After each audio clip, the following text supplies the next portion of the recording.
Olá, bem-vindo à Bíblia Católica.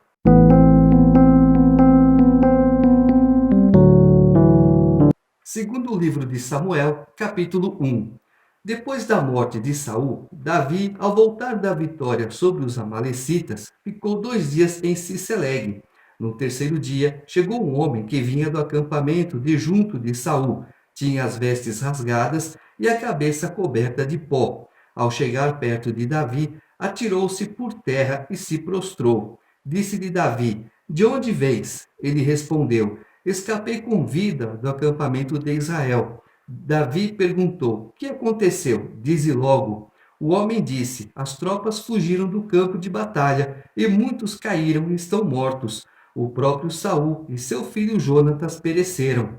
Perguntou Davi ao que trouxera a notícia: Como sabes que Saul e seu filho Jonatas estão mortos? O mensageiro respondeu: Eu estava casualmente no monte Gilboé e vi quando Saul se atirou sobre a própria lança, quando se aproximavam os carros e cavaleiros. Ele voltou-se, viu-me e me chamou. Eu disse: Eis-me aqui. Ele perguntou-me: Quem és tu? E eu lhe disse: Sou um amalecita. Ele então me disse: Aproxima-te e mata-me, porque estou com muita vertigem, apesar de sentir a vida toda em mim. Então me aproximei dele e lhe dei a morte, porque eu sabia que ele não poderia sobreviver, tendo caído. Depois apanhei o diadema que ele trazia na cabeça e o bracelete que estava no seu braço e os trouxe ao meu senhor. Então Davi apanhou as suas vestes e as rasgou, e todos os homens que o acompanhavam fizeram o mesmo. Lamentaram-se, choraram e jejuaram até a tarde por Saul e por Jonatas, seu filho, e por causa do povo de Yahvé e da casa de Israel, porque haviam caído pela espada. Davi perguntou ao moço que lhe trouxera as notícias: De onde és tu? Ele respondeu: Eu sou filho de um migrante amalecita. Disse-lhe Davi: Como não receaste levantar a mão contra o ungido de Yahvé para tirar-lhe a vida?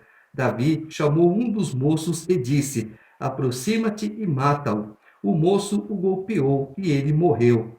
Disse-lhe Davi: Que o teu sangue caia sobre a tua cabeça, porque a tua boca testemunhou contra ti quando disseste: Fui eu quem matou o ungido de Yahvé. Por 2 vezes nós vimos que Davi poupou a vida de Saul. E agora vem um estranho dizendo que havia matado Saul, o que não aconteceu. Saul atirou-se sobre a lança ou a espada que estava na mão de seu escudeiro. Padeceu pela própria boca numa mentira. Mentira para quê? As pessoas mentem para se engrandecer, as pessoas mentem para se exaltar, as pessoas mentem para tirar vantagem de alguma coisa. Não adianta. Você pode enganar as pessoas aqui na terra, mas a Deus você não consegue enganar. E a justiça de Deus é certa. Davi compôs a seguinte lamentação sobre Saul e seu filho Jonatas. Ele disse: Para ensinar os filhos de Judá a manejar o arco, está escrito no livro do justo. Pereceu o esplendor de Israel nas tuas alturas. Como caíram os heróis! Não o publiqueis em Gate, não o anuncieis nas ruas de Ascalon, que não se alegrem as filhas dos filisteus, que não exultem as filhas dos incircuncisos. Montanhas de Gilboé, nem orvalho, nem chuva se derramem sobre vós, campos férteis, pois foi maculado o escudo dos heróis. O escudo de Saul não foi ungido com óleo, mas com o sangue dos feridos, com a gordura dos guerreiros. O arco de Jonatas jamais hesitou, nem a espada de Saul voltou inútil. Saul e Jonatas, amados e encantadores, na vida e na morte não se separaram. Mais do que as águias eram velozes, mais do que os leões eram fortes.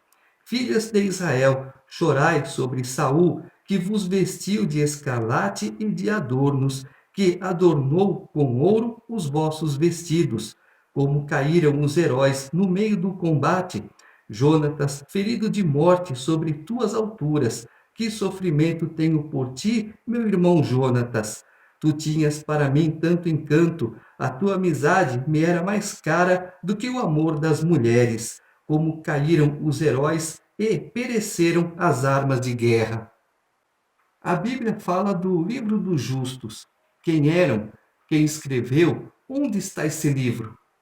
Não se sabe. Talvez tenha se perdido na história. Mas a Bíblia dá referências a outros livros.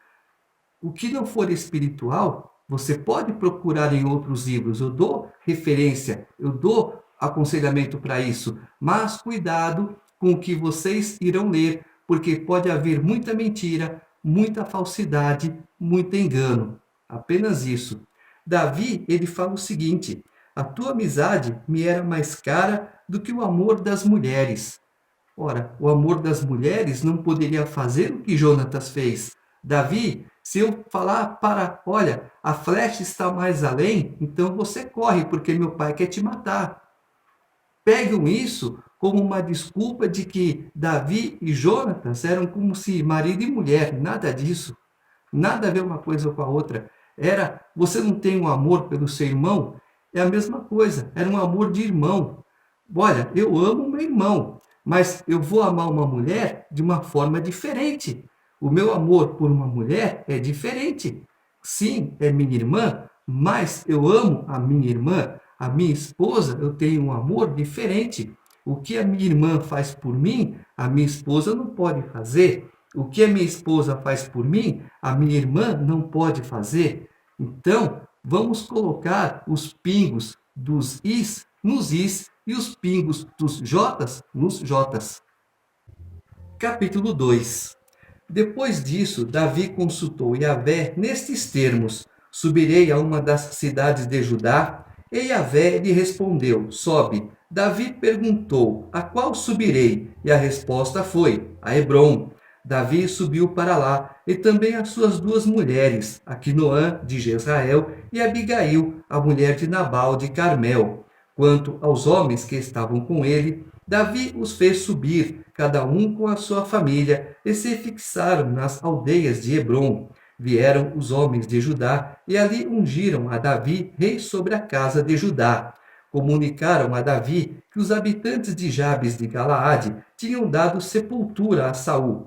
Então Davi enviou mensageiros aos habitantes de Jabes, dizendo: benditos sejais de Yahvé, por terdes realizado este ato de fidelidade para com Saul, vosso senhor, e lhe terdes dado sepultura. Que Yahvé haja para convosco com fidelidade e lealdade. Eu também agirei convosco segundo a mesma bondade, pois agistes assim. E agora que vossas mãos sejam firmes, sede fortes, porque Saul, vosso rei, está morto. Quanto a mim, a casa de Judá já me sagrou seu rei.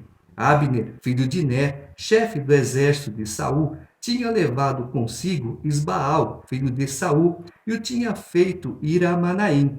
Ele estabeleceu como rei sobre Galaade, sobre os Assuritas, sobre Jezrael, Efraim, Benjamim e sobre todo Israel. Isbaal, filho de Saul, tinha 40 anos quando se tornou rei de Israel e reinou 2 anos. Somente a casa de Judá seguia a Davi. O tempo que Davi reinou em Hebrom sobre a casa de Judá foi de 7 anos e 6 meses. Abner, filho de Ner, e os servos de Isbaal, filho de Saul, saíram de Manaim rumo a Gabaon. Joabe, filho de Sárvia, e os servos de Davi saíram também e se defrontaram perto do açude de Gabaon. Estes pararam de um lado do açude e aqueles do outro. Abner disse a Joabe: que os jovens se levantem e lutem diante de nós. Joabe respondeu: que lutem. Vieram eles e foram contados 12 de Benjamim por Isbaal, filho de Saul, e 12 dentre os servos de Davi. Cada um deles agarrou a cabeça do adversário e meteu-lhe a espada no flanco. E desse modo caíram todos juntos. É por isso que se chama a esse lugar de Campo dos Rochedos. Fica em Gabaon. Então travou-se naquele dia uma batalha encarniçada, na qual Abner e os de Israel foram vencidos na presença dos servos de Davi. Estavam lá os 3 filhos de Sárvia, Joabe, Abissai e Azael. Ora, Azael era rápido na corrida como as gazelas selvagens. Ele se lançou em perseguição de Abner e o seguiu, sem se desviar nem para a direita nem para a esquerda. Abner olhou para trás e disse: És tu, Azael? E ele respondeu: Sou eu. Então disse Abner: Vai para a direita ou para a esquerda, agarra um dos meus moços e apossa-te dos seus despojos. Mas Azael não quis abandonar a perseguição dele. Abner insistiu com Azael: Afasta-te de mim. É preciso que eu te fira no chão? E como poderia encarar o rosto do teu irmão Joabe?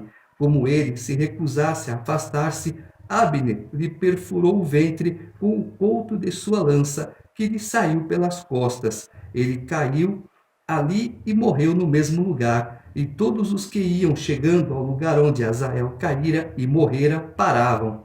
Joabe e Abissai se lançaram em perseguição de Abner e, ao pôr do sol, chegaram à colina de Ama, que está a leste de Gaia, no caminho do deserto de Gabaon. Os benjamitas se concentraram atrás de Abner em formação cerrada e pararam no alto de uma colina. Abner gritou na direção de Joabe e disse: Devorará a espada para sempre? Não sabes que no fim só restará amargura? Que estás esperando para ordenar à tropa que cesse de perseguir seus irmãos? Respondeu Joabe: Pela vida de Deus, se não tivesses falado só pela manhã, a tropa teria desistido de perseguir cada um a seu irmão. Então Joabe mandou soar a trombeta e toda a tropa suspendeu o combate. Cessou a perseguição a Israel e terminou a luta. Abner e os seus homens caminharam pela Arabá durante toda aquela noite. Passaram o Jordão e, depois de terem percorrido todo o Bitrom, chegaram a Manaim. Joabe, tendo deixado de perseguir a Abner, reuniu toda a tropa. Entre os servos de Davi faltaram à chamada 19 homens e também Azael. Mas os servos de Davi mataram entre os homens de Benjamim e os de Abner 360 homens.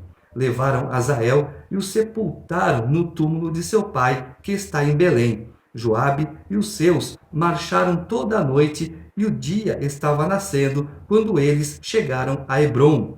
A guerra entre a casa de Saul e a casa de Davi continuou, mas Davi se fortalecia ao passo que a casa de Saul se enfraquecia. Abner fez de Isbaal rei sobre Israel, e Davi foi ungido, agora a segunda unção sobre Judá. Mas não é a vontade do homem que prevalece, é a vontade de Deus. Davi estava cada vez mais se erguendo, se fortalecendo, mas a casa de Saul cada vez mais enfraquecendo, porque já era plano de Deus há muito tempo colocar Davi como rei sobre Israel.